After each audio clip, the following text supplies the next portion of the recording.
Are you someone who struggles with self-motivation and you find yourself over-relying on external accountability systems like deadlines or external rules or a boss? If so, in this video, I'm going to be sharing with you how you can resolve that issue so you can be motivated from the inside out instead of the outside in, so that you can be effortlessly self-motivated toward what's really important to you. Now, where this issue actually comes from is a disconnect from our own sense of sovereignty. And sovereignty has to do with our ability to be self-governing and to be able to operate off of the question, what do I really want? And this is in contrast to operating from an external compass, saying, okay, what does the boss want from me? What does that expert want from me? What do the rules want from me? What does the external world want from me? And so sovereignty is all about making decisions from our internal compass based off of what do I prefer? What do I not prefer? What do I like? What do I not like? But when we're disconnected from our capacity for sovereignty and self-governance, we have no other choice but to tune into the external world as the way that we make sense of things and the way that we make decisions. And when it's the case that you're disconnected from your sense of sovereignty, you're going to have a really hard time self-motivating, you're going to have a really hard time sticking to your own goals, and you're going to require an external boss or an external accountability system to be able to do the things that you need to do. Like you're going to need to rely on deadlines, or you're going to need to rely on some person in a position of power saying, do this thing here. And if you wanted to do something like some kind of creative project, or you wanted to be your own boss, you wanted to be a solopreneur, what's going to happen is that that's going to be really difficult to motivate yourself to do those things that you would want to do because you're used to operating from the outside instead of the inside. And you're used to relying on external sources of power to motivate yourself as opposed to being able to motivate yourself from your own power. And when we lack sovereignty, we can really truly feel like we're down here and everybody else is up here, and that we just don't have the license to make those decisions about our life. And we start to believe that our internal compass is somehow faulty and like it's a piece of garbage and that we just need to tune into somebody else's compass in order to guide our life forward. And so when it comes to connecting to your sense of sovereignty, one way to understand this is by looking at the fairy tale, The Princess and the Pea. With The Princess and the Pea, there's a queen and she has a son who's the prince. And she, the queen, is going to choose her successor. So she wants to be able to find a princess, like an actual real princess, to marry her son and become the new queen. And when she puts out a call for princesses, all these fraudulent princesses come forward, just regular peasant women who are pretending to be princesses. And the way that the queen determines whether or not the women are real princesses is that she takes a pea and she puts it underneath 9 different mattresses, and she has each one of the women, like claiming to be a princess, sleep on top of that bed of mattresses. And when the fraudulent princesses sleep on it, what they say is, oh, I slept wonderfully. It was an amazing sleep. And the queen would know right then and there that they weren't the real princess. But when the real princess actually came and slept on the bed of mattresses, she was all bruised up from the pea. She said, oh, I didn't sleep a wink. I slept horribly, because she is sensitive enough to sense what she doesn't like. She has enough like delicacy with her own perception, her own sense perception to say like, I don't like this. And sovereignty operates off of preference. It's I like this, I don't like this. And so it's in having that sensitivity to what we like and what we don't like, what we want and what we don't want, that enables us to reconnect with our sense of sovereignty. But the challenge is that we have all of these mattresses insulating ourselves from that sovereignty or from that sensitivity. And so one of the mattresses might be our thought about what we should and shouldn't want. Or maybe another mattress is that we would be sensitive to the irritant of the pea underneath there, but somebody at some point in time told us that we should just be tough and suck it up and not pay attention to what bothers us. And maybe another one of those mattresses is the idea that, oh, if I go toward what it is that I want, that's selfish, and so I don't want to be selfish, and so let me tune out from the pea. And another mattress is that we have a certain worldview and a certain identity that might insulate us from knowing what we like and what we don't like, or we have certain ideas about what's good and what's bad, so we don't notice when something goes over our boundaries. Or maybe it's the case that we're just not very tuned into ourselves because we're really up in our head and we're not really tuned into our body or our gut or our intuition or our heart. And so it's that sensitivity that the princess has that enables her to sense the irritant, to sense, I don't want this, I prefer this instead. And so when we operate from that sense of, I like this, I don't like that, I want this, I don't want that, that's when we're exercising our sovereignty. And the mattresses in the story represent the different layers of insulation that keeps us from connecting from our center of sovereignty. And so when it comes to answering the simple question of what do I really want, there are so many different layers of insulation, and that's what makes it difficult. That's what makes it difficult to stay connected to one's own personal sovereignty. And when it's the case that you're tuned out from your sense of personal sovereignty, what ends up happening is that you have to rely on external leadership figures or external rules in order to govern yourself, because you don't have the sensitivity actually to govern yourself from the inside. And so you say, okay, instead of what do I want, what do I feel, what do I need, if we've invalidated those things or we're disconnected from those, then we need to look to the external and say, okay, what do the rules tell me? What am I supposed to do in this situation? What am I required to do in this situation? And especially if you're someone who's required to be self-motivated, this can be really challenging. So if you're somebody who's an entrepreneur or a creative person who needs to be able to make decisions for yourself, this disconnect from sovereignty can make it very, very challenging to be able to engage in your craft or to build your business. And ultimately, when we're disconnected from our internal compass of sovereignty, what ends up happening is that we don't really feel like we have the license to make those decisions for ourselves. We feel like we need to get it notarized by someone else, or we need validation from the external world. Now, over the years, having worked with clients who've had sovereignty issues and have been held back on the path towards their goals because of these sovereignty issues, what I find is that there are some common denominators that people in this position have usually experienced early on in life. And these patterns, which often arise in childhood, cause the child to, instead of saying, what do I want? What do I feel? What do I prefer? Instead of asking those types of questions, they say, okay, well, what does my parent want? What does my parent need?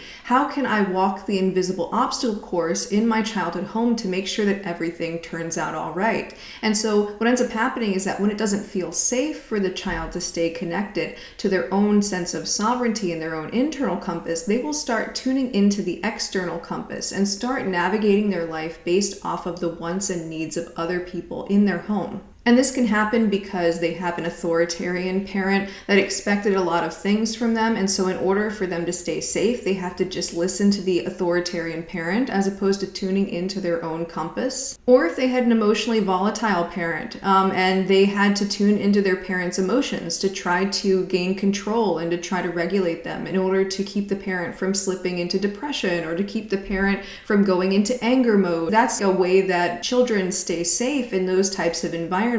So they feel like if I can maintain awareness of my parent's emotions and I can help my parent emotionally regulate, then the environment at home is going to be better and I'm going to be safer emotionally and otherwise. This can also happen for children who are just in a generally chaotic environment where everything's unpredictable, everything's up in the air, so they have to hyper attune to the external world and tune out from their internal compass. Or they might have gotten messages from the external world that they're bad if they do the things that they want. So if you're doing the things that you want, you're selfish. And so that can tune a person out from their sense of sovereignty. Or perhaps the child was taught that their wants and their perspective is invalid for other reasons, and they were made to feel like their perspective didn't matter that much. And so they tune out from their internal compass because they're like, okay, my internal compass is trash, and so I just need to focus on whatever other people are expecting of me. And when this happens, instead of the child being able to be imaginative and be initiatory and say, ooh, I want this, or this excites me, or this is interesting to me, instead the child has to hyper attune to the external world so that they stay good, so that they can stay regulating the feelings of the people around them, so that they can stay safe.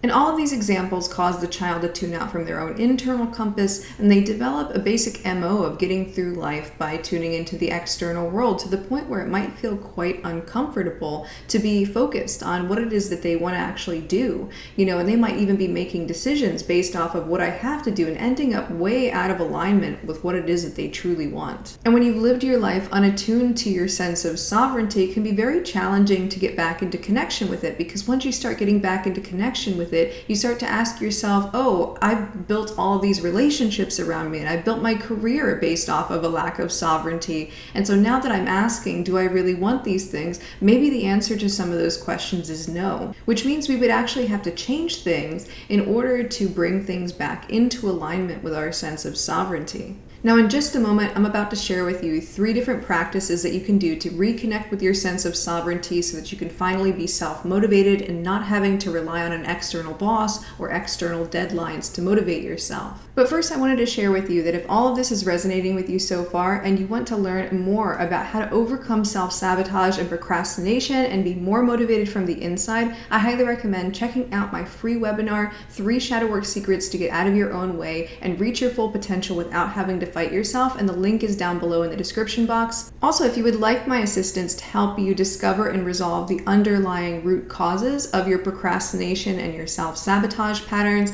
then there's a link down below in the description box where you can apply to work with me. Now, as promised, here are the 3 ways that you can reconnect to your sense of sovereignty. So the first one is to develop more sensitivity to your own internal compass by practicing attuning to yourself when making small decisions. For example, like you make a decision on what you want to eat for lunch, or if you're on a walk, you can decide whether you want to go right or left. Or if you're picking out clothes in the morning, it's okay, do I want the red shirt or do I want the blue shirt?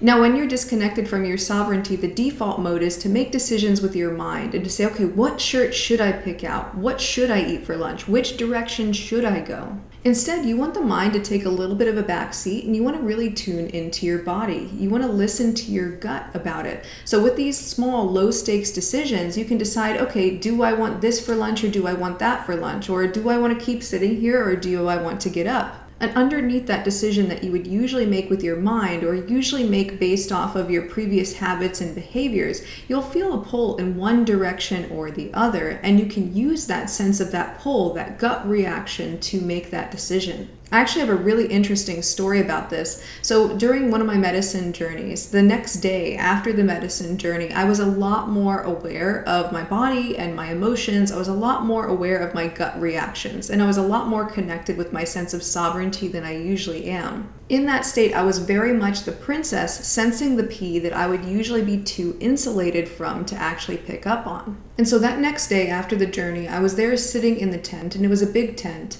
And there were other people in the tent with me who had also journeyed there the previous night. And they had gotten up and, some of them started to move to the other side of the tent, or maybe some of them started to leave the tent. And so in my mind, I went, oh, maybe I should get up.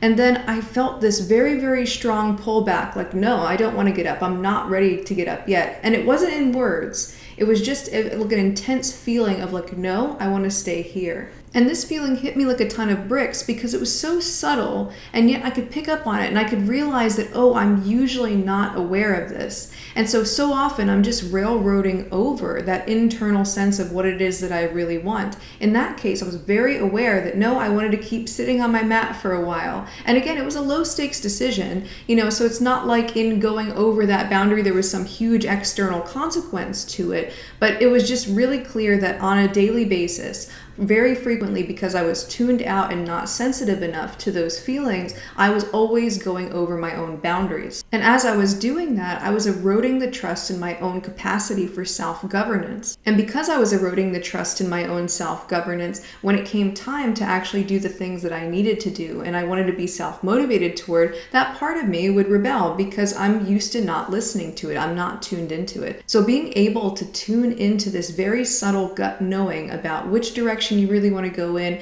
training it in on these like small, like low stakes decisions can really help go a long way to enabling you to trust your own sense of self-governance. So this first recommendation is to practice attuning to yourself outside of the mind's usual automations or outside of the mind's sense of, oh, I should do this, or maybe that thing is what I should do. Now, the second thing that you can do to be more self-governing and to be more self-motivated is to turn all of your shoulds into wants. So basically, if we're operating off of a sense of should, what's happening is we're projecting our own power and sovereignty into the external world, and we're saying, okay, what does the boss need me to do? Or what do the rules say that I should do? Or what does, the basic etiquette of the situation require of me? So in this case, instead of asking, what do I want and what do I feel and what do I prefer, which are sovereign questions, we're asking, what do I have to do? What do I need to do? What am I obligated to do? And so what we do is we project our own sovereignty and power out onto the external world. And in reality, it is always our own sense of sovereignty that we're making decisions from, because there's no such thing as should, and there's no such thing as have to, and there's no such thing as an obligation or a rule. And that's true no matter how real these things might seem. Even if it comes to, like, let's say, following the law, we don't really actually have to follow the law. Instead, there's just consequences in one direction or another. So in this case, if I don't follow the law, there might be a negative consequence where I go to jail. And so I don't follow the law because I have to follow the law. I follow the law because I don't want to go to jail. And underneath every single should, every single have to, every single obligation, there are always want tos in disguise. And so when you're operating off of the illusion of have to or should or need to or obligated to, what you're really doing is you're still operating off of your internal compass. You're still operating from a sovereign place. You're just projecting that sovereignty outward from yourself. So to give another example of this, let's say that I have the belief that I'm obligated to go to my job. And the reality is I'm not obligated to go to my job. I could easily quit, or I could not show up and get fired. And those are the consequences of that I lose the job. And I just have to think, do I want that consequence or do I not want that consequence? So maybe it's the case that I'm telling myself the illusory story that I have to go to that job because I want that job. And so the reality is that I don't have to go to the job. It's I want to go to that job because I want to keep that job. Or let's say it's the case that I don't want the consequences of losing the job. So maybe if I lose the job, I'm going to be on unemployment and I'm not going to have enough money to pay the bills. And so the reality is I don't have to go to that job. I want to go to that job because I don't want to be in that stressful financial situation. Or let's say that I tell myself that I'm obligated to make other people happy. In reality, I'm not obligated to make other people happy at all. But maybe it's the case that if there's a consequence to that, maybe it's like other people will be mad at me. So it's like, okay, I want to make other people happy so that they're not mad at me. Or we could even make a decision once we realize that's the want to and go like, hang on a second.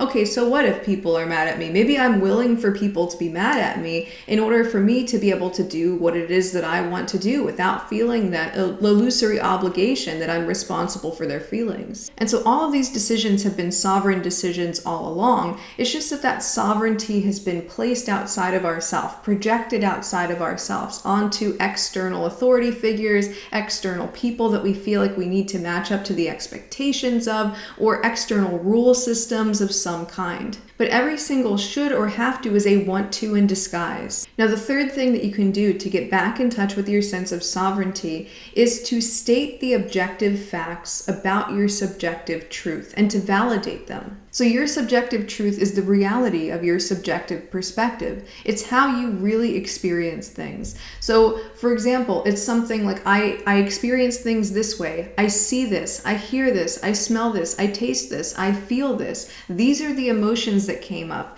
These are the thoughts that came up. That's what the subjective truth is made of. And it's very different than the objective truth. The objective truth is something like a statement like, this pencil is yellow. Whereas, like, let's say the subjective truth could be something like, I feel sad, or I experience this pencil as yellow, or I feel cold right now. Something like that has to do specifically with the way that you experience reality. And one of the main things that makes people tune out from their sense of sovereignty and lose the capacity for self-governance and self-motivation is the belief that their perspective is somehow invalid. Like, I didn't see what I saw, I didn't hear what I heard, I didn't feel what I felt, or if I did feel it, I shouldn't have felt it that way. I didn't experience things the way that I experienced them. And it can be very easy for other people or even ourselves to gaslight ourselves out of our subjective perspective. And when it's the case that we believe that our subjective internal compass isn't to be believed, we have no other choice but to operate from the outside and listen to supposed objective authorities who are somehow more intelligent than we are, or more deserving of leadership than we are, or